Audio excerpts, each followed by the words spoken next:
Well, welcome back. Or should I say, welcome back to myself. Because I know we are no longer in the calendar month of April. And this episode is late. So I would just like to apologize first for that. Second, there's quite a lot of things to discuss or talk about that has happened in the past month or so, and I'm thinking of probably overflowing some of that information to the next episode.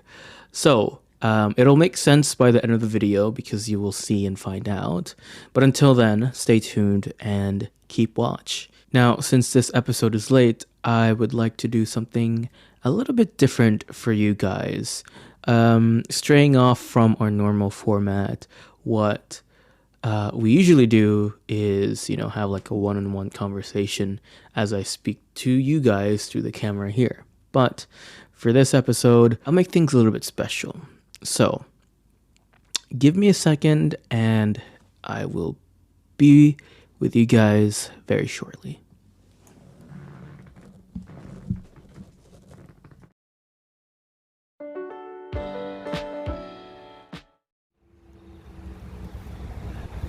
All right, so as I mentioned, hopefully you can hear me because the freeway is just right the opposite of you guys. But I thought it would be nice to be outside, just sitting on a bench here, out in the nature, and just have like a one-on-one conversation with you guys, which is what the whole purpose of these daily, monthly upload series is like. So, the first thing that I wanted to talk about was working at F1.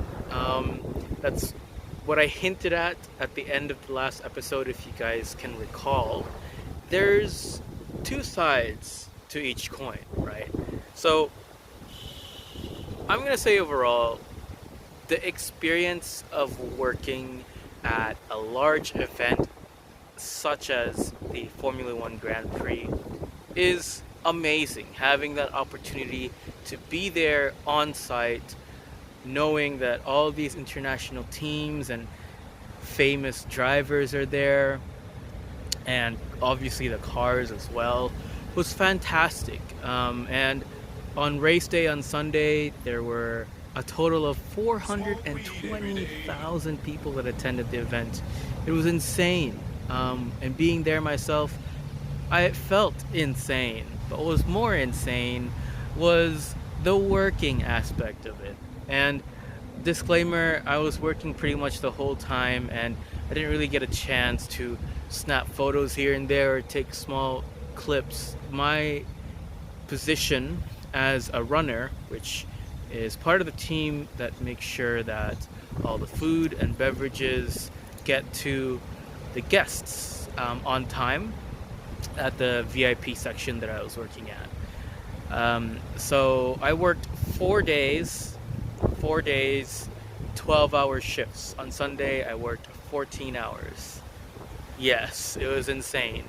And I'll put up a screenshot somewhere here of the amount of steps that I had of those 4 days and how far I walked. And it's insane. It was very challenging, but the outcome is I did learn a lot with that experience. As terrible as it is, and that's the one other thing, the area manager that I had for my facility did not like me at all. I don't know what his problem was. Maybe it's because I was one of the few employees that were highly inexperienced, but I still did the job, still completed my missions and tasks, and till the end he still didn't like me. So unfortunately I wasn't treated the best, but what can you do? Sometimes in life it happens. Despite the terrible area manager, the long shifts, and my feet just dying every day after my shift. In fact, I needed a bucket filled with water and ice when I got home, just to let my feet recover and be ready for the following day. Sometimes it wasn't even ready for the following day, and I just had to go.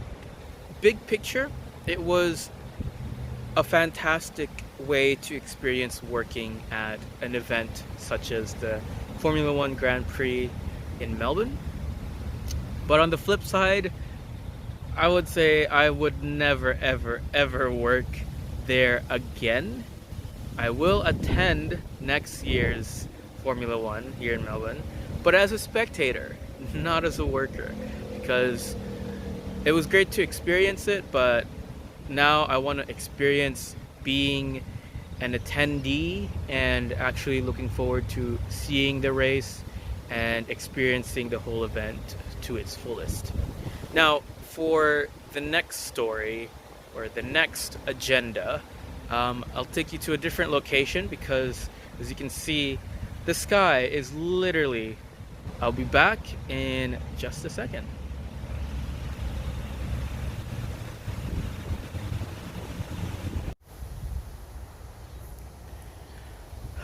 All right, I'm back.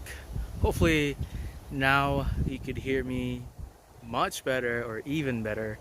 I realized that the location that I chose previously a few seconds ago was pretty bad in terms of audio, especially since I don't have an external mic. So my apologies for that. I will fix it up hopefully in post, and hopefully you guys can hear it a lot better. Talking about the second thing that I want to touch upon this episode is my living situation. I've been living in the suburb of Bondura for quite some time, especially, in fact, ever since I have arrived here in Melbourne, because I first lived on campus in one of the college residences, and then I moved out with a mate and lived in a townhouse with him, but COVID happened, and for most of the time I was living by myself there, which was quite an experience in itself. And if you guys want to hear about that more, let me know. And then finally, towards the end of 2020 in November, I moved to the current place that I'm staying at, which is a share house. Now this share house has, can you believe how many rooms? 9 rooms in total. Yes. When I was first moving in, I didn't really contemplate it that much. I'm the type of person to be adventurous and try out different situations that will probably make me uncomfortable. So I was like, you know what?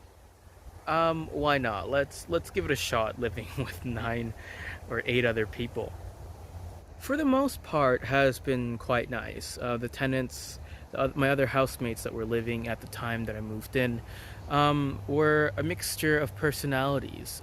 Each person had their own backstory of how they got there, and it was cool. Actually, the first night I arrived, we were just having drinks outside the porch to welcome me in. From time to time, we would arrange barbecues outside in the backyard, because we do have a backyard. For the most part, everyone respected their own space and understood the whole concept of what it's like living in a share house of that size.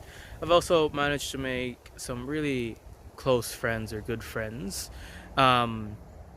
at that share house, especially 2 people, and we've gotten quite close over that time period of us living there. This year, a lot of the old tenants that were in the share house that were there when I moved in had moved out already and have kind of continued on with life, and that's kind of like the motto that we had in that share house is, it's a place for us to obviously have a place to sleep, eat, and be rested, but also, it's a time for us to figure out, it's a place for us to figure out where we want to go in life and, help each other and enjoy each other's company. So those people left. I don't know, the dynamic of the house just changed. No one was really eating out on a dining table anymore. There would be days before where we'd actually, make time to eat outside and have a chat out at the dining table. It has become quite rambunctious, especially in certain hours of the day and also at night. And for me, who's primarily working from home most of the time, um, it's quite a nuisance. And over the month of April, I found myself to be less productive. And also, like, my mindset was just not there for most of the time. It was very difficult to get in that headspace of working. I'd find myself being more frustrated um, throughout the several weeks or throughout the weeks in April. Days where just small things would frustrate me quite a lot. And, usually these small things I wouldn't bother with, but given my living situation at that time, it was just, every single thing was pissing me off. And it was like I had developed my own male menstrual cycle.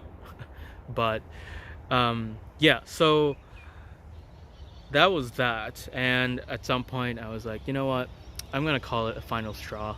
I'm just gonna say that I'm notorious to be known as a deep sleeper, and for me to be woken up in the middle of the night because of something loud and something that shook the floor, yeah, that kind of was the final straw for me.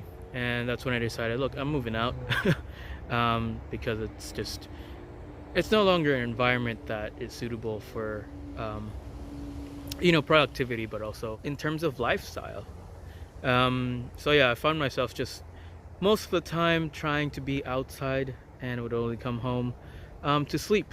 Situation has improved a tiny bit, but I've already made my final decision and I'm gonna be moving out of that place. But yeah, that's the whole like extravaganza of the whole thing. Just to rest assured everyone that I am okay. That the reason why I made this decision was because I knew that if I continued staying at the current place that I'm staying at, that things, in terms of my mental health and well-being, it would just continue to decline, and probably find myself not being able to work anymore, which is exactly what I want to avoid. So, in that case, I am moving out soon. That being said, I shall get back to you guys inside once again, like our old format.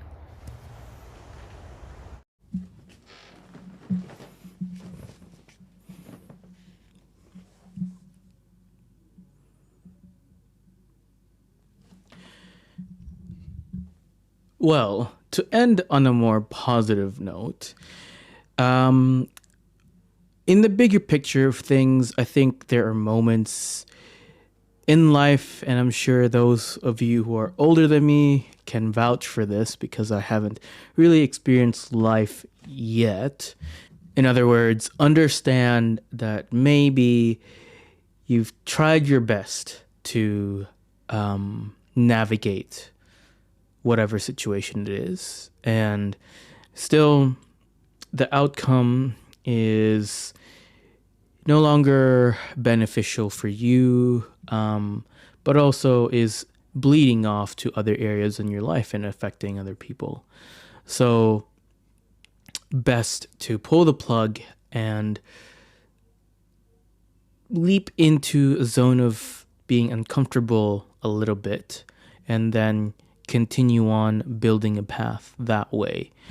I don't know if that's the best way of saying it, but I would say that would be the current situation that I'm in at the moment.